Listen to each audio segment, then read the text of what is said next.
Now the very first thing we have to do is we've got to locate our water lines and the gate valves. Most kitchen sinks have the gate valves under there.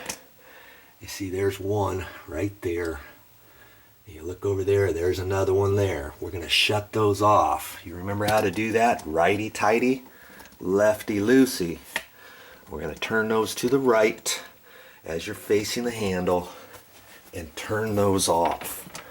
Okay, be careful with those. Sometimes they might feel like they're sticking right at first because some of them have a plastic neck, and if they haven't been turned for a while, it could take a little effort to do that. Hold your mouth just right, you know, and turn it off, and try to make it as snug as you can without breaking it off. I've had these snap off before.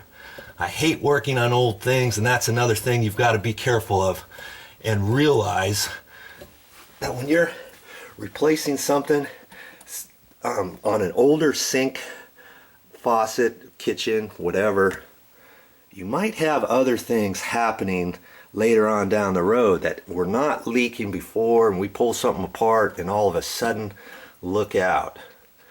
So be aware of that. Okay, I'm also looking around. I see another gate valve down here. See this gate valve here, but it runs a wire, a nylon cable that goes right through the cabinet, and that's goes over for the dishwasher. Now sometimes you don't have an extra gate valve like that. Usually you might have that attached off to your water line, and you might have a double one up here where you've got one gate valve for the sink, one for the dishwasher, or they might have both of them connected, so when you turn one gate valve off, your dishwasher won't work if your kitchen sink's off, something like that.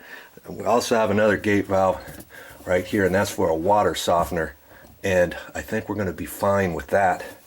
Okay, I don't think I have to turn that off, but in fact that's turned off right now anyways. Okay, so once you think you have them turned off, come back up here to the sink and see what happens. Look at that, the water's still on, isn't it? I'm going to have to go down there and turn the handle a little bit tighter. Hopefully I can get that gate valve off. If I can't get the gate valve off, what are we going to do then? Well, first things first, I'll get back down here and see if I can't tighten that handle a little bit more. Now that was the first complication. There's a gate valve right here, and it's tight all the way, but it's probably 15-20 years old too. I've got it tight down as far as it'll go, and the water was still on.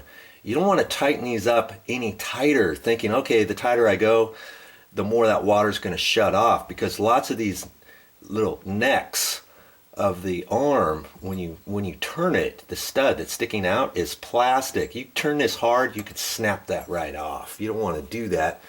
Then you'll have to replace this. But luckily, at that point, you can't get it turned off. You're going to have to find your gate valve, your main water line that comes into your house. It's going to be around your house somewhere.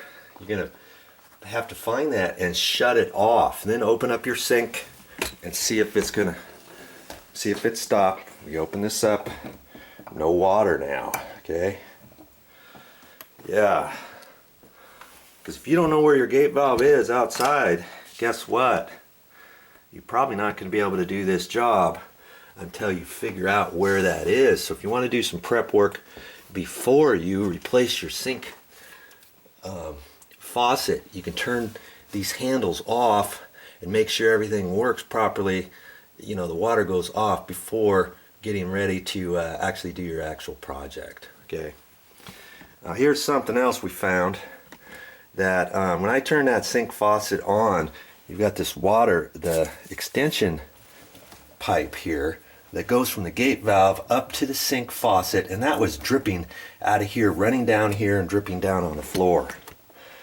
Okay, it's already a little bit wet, and I'm hoping it might be because of the actual threads up here, and hopefully it's dripping from there running down, because I saw it dripping from this little point here. It could have been running on the back side hitting this knuckle right here and then dripping off this pipe. Maybe it's because there's no Teflon tape on the threads, but we'll address that after I install the faucet. Chances are if it's still dripping, guess what? I'm gonna have to go to the store and get a new water line like this one here. Okay, so the next step, we've got to disconnect these two pipes right here.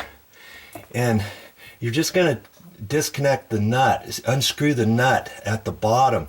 If you notice on the top, this is a brass fitting that's on threads that's attached to a little copper stud that goes up to your faucet.